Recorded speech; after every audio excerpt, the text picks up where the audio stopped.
Saya nggak bisa tinggal di rumah, selalu di luar. Kalau mau tidur baru saya masuk. Karena saya punya cucu masih bayi, jadi saya takut ketimpa coran. Memang kadang-kadang buruk gitu ya.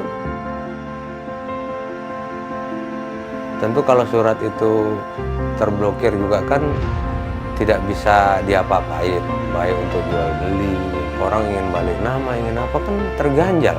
Surat-surat sudah dinotaris kan, notarisnya ngecek ke BPN terblokir.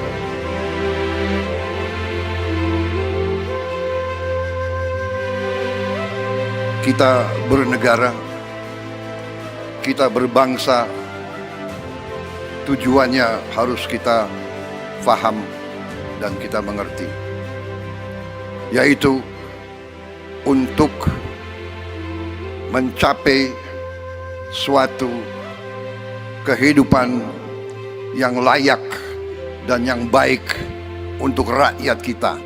Itu tujuan bernegara.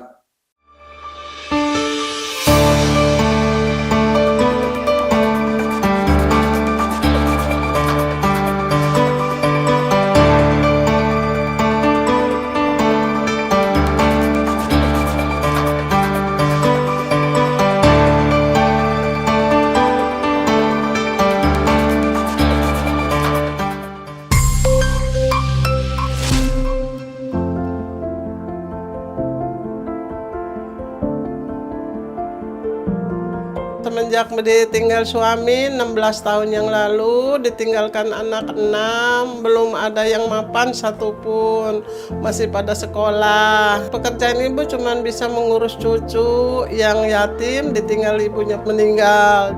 Pekerjaan saya ojek online, saya anak ke-6 dari 6 bersaudara. Jadi kepribadian mama tuh orangnya tulus, baik, sangat kuat, dan sangat benar-benar mandiri banget mama. Ya seadanya aja, sehari-hari ada anak yang satu nyumbang sembako untuk sebulan. Jadi nggak mikirin rumah udah rendah, udah rusak. Sisa sepotong ini nggak pakai atap, cuma dak aja, nggak pakai asbes. Terus daknya itu udah hancur, semuanya hancur.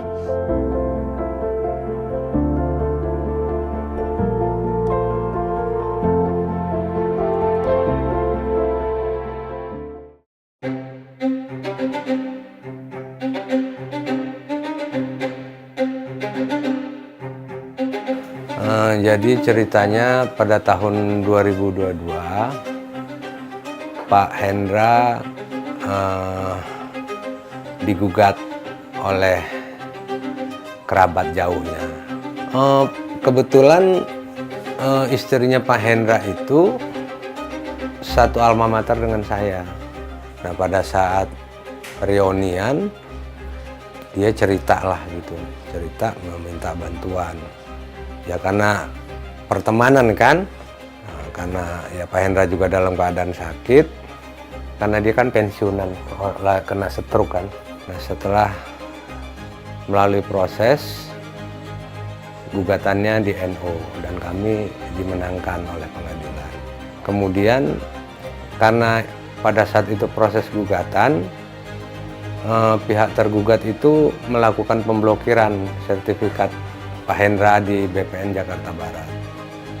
Nah, oleh karena kami sudah melalui proses pengadilan dan sudah selesai, kemudian Pak Hendra meminta saya untuk membuka blokir di BPN Jakarta Barat dengan semua persyaratan yang telah kami penuhi, diantaranya putusan pengadilan, surat ingkrah, dan lain-lain. Kami lampirkan sebagai permohonan pembukaan pemblokiran di Pengadilan Jakarta Barat. Ya kalau dalam pikiran saya seharusnya mudah secara hukum ya, secara analisa hukum bukan masalah gitu loh secara hukum. Tapi kan dalam prakteknya itu perlu proses lagi.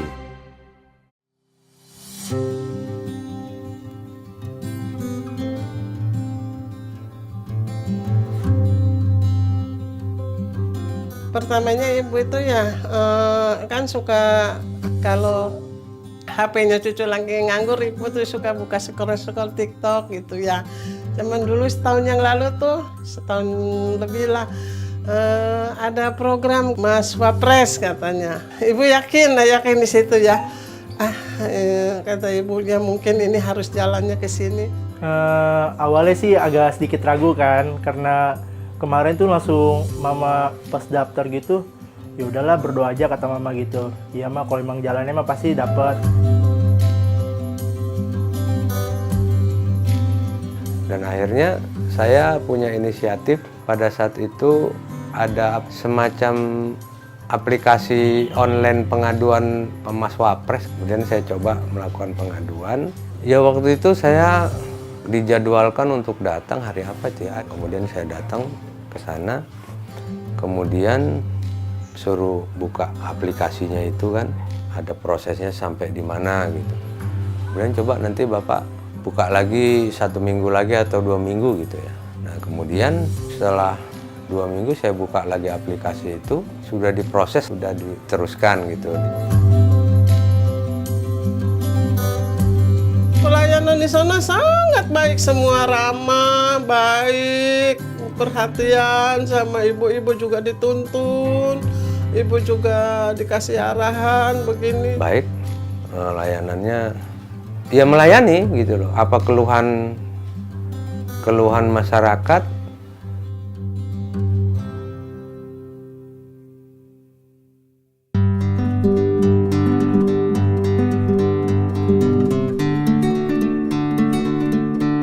tentunya adalah harus mengisi formulir permohonan yang di situ harus menyebutkan nama pemegang hak, kemudian hak yang akan diblokir, kemudian letak, luas tanahnya. Dan kemudian juga harus bisa melampirkan bukti hubungan hukum dan alasan pemblokiran tersebut. Nah, ketika kita menerima permohonan tersebut, diperiksa, kemudian ada mungkin beberapa persyaratan yang belum dilengkapi.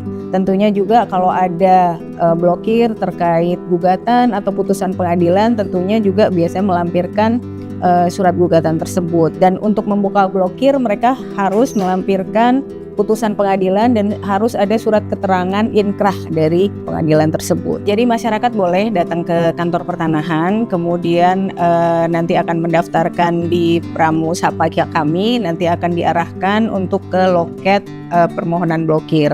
Kami ada beberapa media untuk pengaduan ya, yaitu ada di hotline di 0811 1068 0-nya 4 kali, dan kita juga ada media sosial yang di situ kami biasa juga merespon pengaduan yang ada.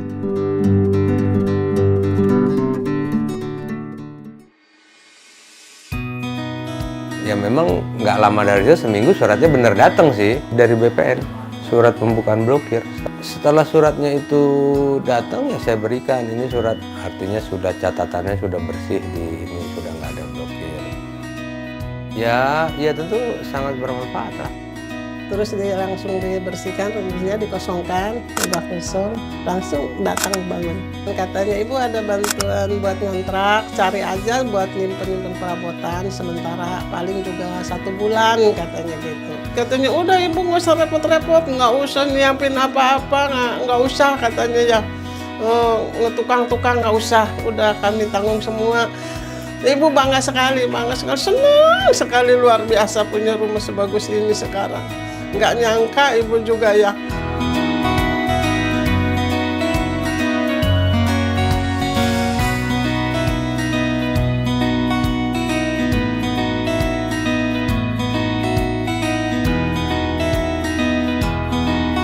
Proses pelaporan Bu Uri kami terima setelah Bu Uri bersurat kepada Mas Gibran. Mas Gibran kemudian menindaklanjuti surat itu kepada Provinsi DKI Jakarta. Dan Provinsi DKI Jakarta bersurat kembali kepada Wali Kota. Nah, baru Wali Kota berkoordinasi dengan Basnas-Basis, Basnas-Basis menindaklanjuti dengan berkoordinasi dengan kami, kelurahan, seperti itu.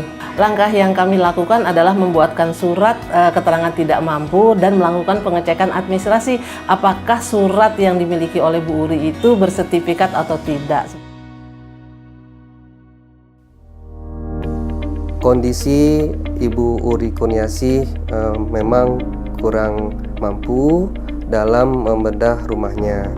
Kami mendapatkan informasi juga oleh pihak kelurahan Alhamdulillah hasil survei pada tanggal 29 April 2025 kami dapat arahan dari pimpinan untuk segera memproses Ibu Kurniasih dapat bantuan bedah rumah. Ya, alhamdulillah kami sudah berkoordinasi dengan pihak vendor untuk segera membantu proses bedah rumah Ibu Kurniasih ini.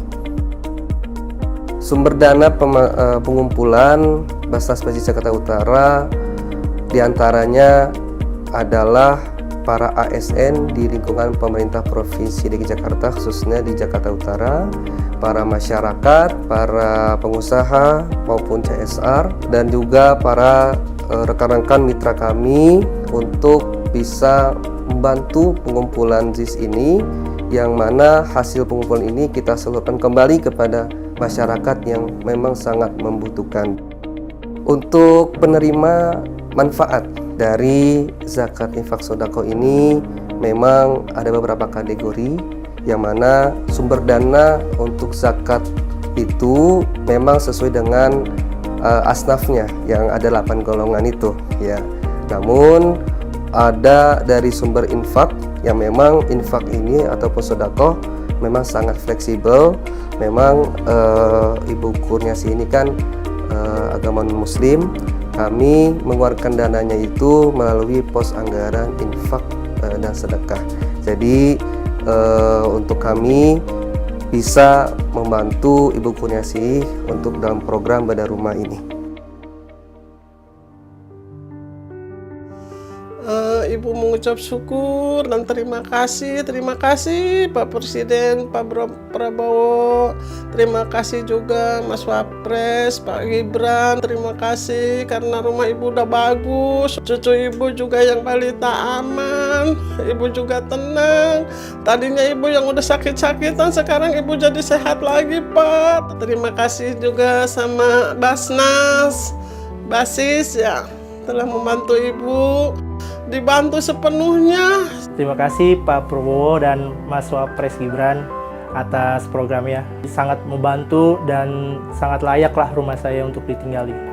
Harapannya untuk kedepannya programnya semakin maju, dipercaya oleh masyarakat, dan semoga selalu berkat bagi semua rakyat Indonesia. Kami mengucapkan terima kasih kepada Bapak Prabowo Gibran atas bantuannya dan juga program-programnya yang sangat membantu masyarakat. Dan saya berharap lebih ditingkatkan lagi untuk membantu masyarakat yang susah. Selama 1,5 tahun, berbagai cerita telah kami terima melalui lapor Mas Wapres. Cerita tentang perjuangan, harapan, dan keyakinan bahwa selalu ada jalan untuk mendapatkan solusi. Setiap laporan yang kami terima bukan hanya sebuah aduan, melainkan amanah untuk mendengar, memahami, dan membantu. Dengan semangat melayani sepenuh hati, lapor Mas Wapres terus berupaya menghadirkan pemerintah yang semakin dekat dengan rakyat. Karena setiap suara berarti dan setiap harapan berharga.